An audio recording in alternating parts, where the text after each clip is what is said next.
Hello everyone. In this lesson I'm going to go over the assignment for week 4. If you open up the course schedule, you'll see in week 4 the assigned reading is chapters 4 through 6 in Wes McKinney's Python for Data Analysis book, and your assignment is programming assignment number 2. So let's take a look at PA2.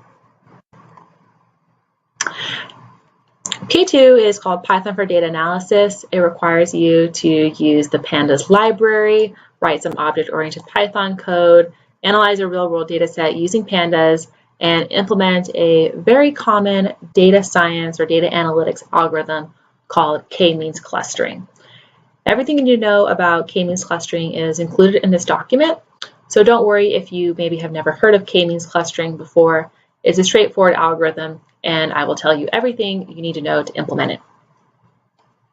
Prerequisites for this assignment is the Python basics learned in weeks 1 through 2 of the course, being able to work with Jupyter Notebook using Markdown and LaTeX and Matplotlib in line, because you will need to write your programming assignment number 2 code in a Jupyter Notebook using a standard data science storytelling process.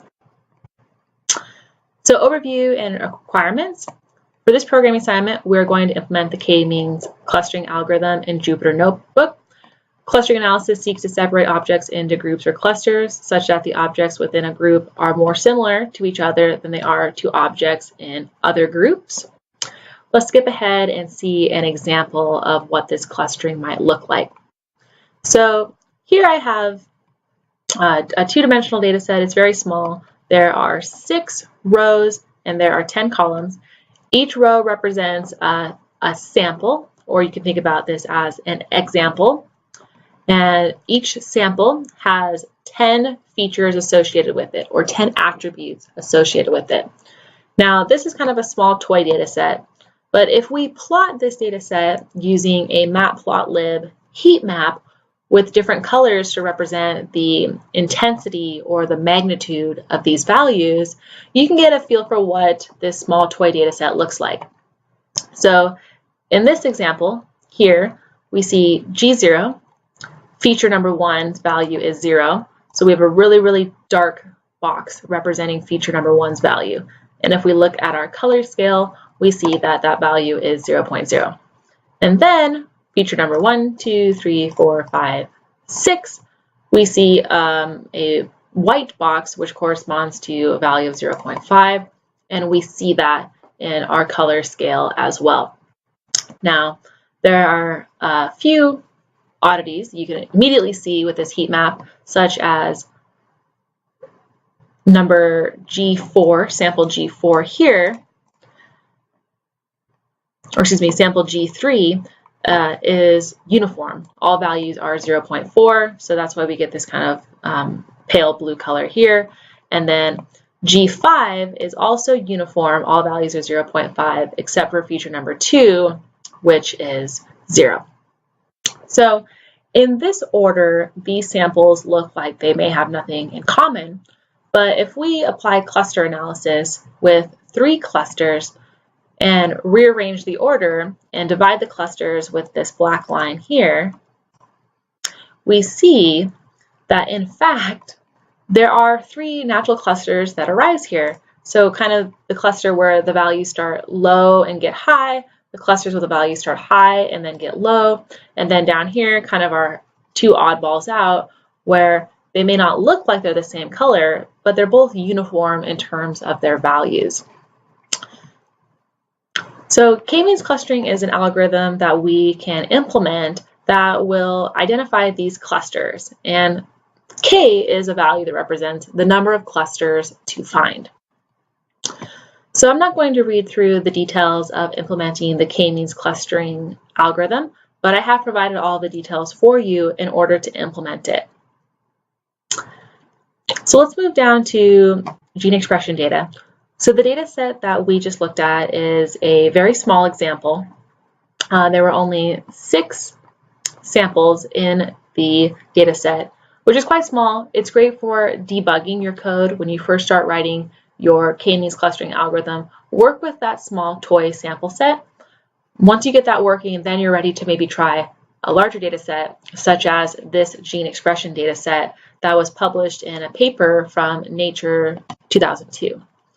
So I provided a heat map of what this data set looks like, cancer.csv. So you can see initially it doesn't appear to have any rhyme or reason to it. It looks kind of random. But after two means clustering and then reorganizing the data in terms of their clusters and drawing a line to represent the two clusters, you really do see that one group of subjects has more blue up here in the left corner, while the other has more red over here in the left corner, and vice versa. So there does appear to be some genes that will distinguish between two classes of patients, because this data is collected from cancer patients.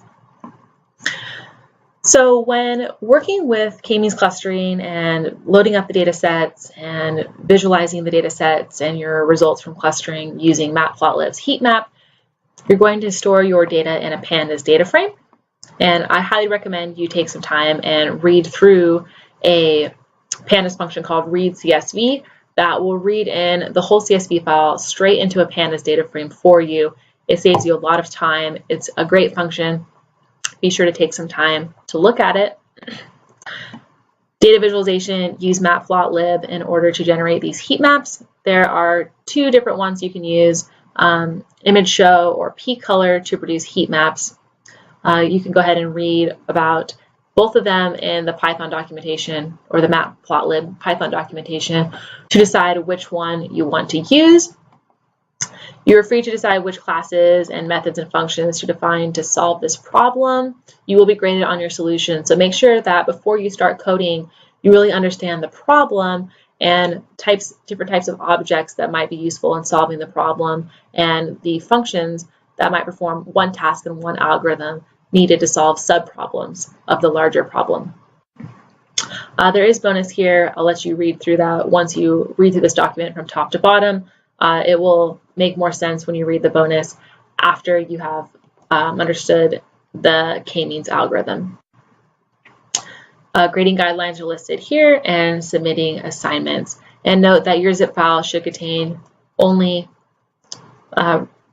roughly 3 files. One is your .ipynb file. So this is going to be your Jupyter Notebook document that's going to start describing the problem of the gene expression data set and go through some code and visualize your results of your k-means algorithm. And the CSV files would be the data sets, the simple.csv and the cancer.csv that you're going to be reading in from disk using the pandas read CSV function. All right, get started as soon as you can. Good luck.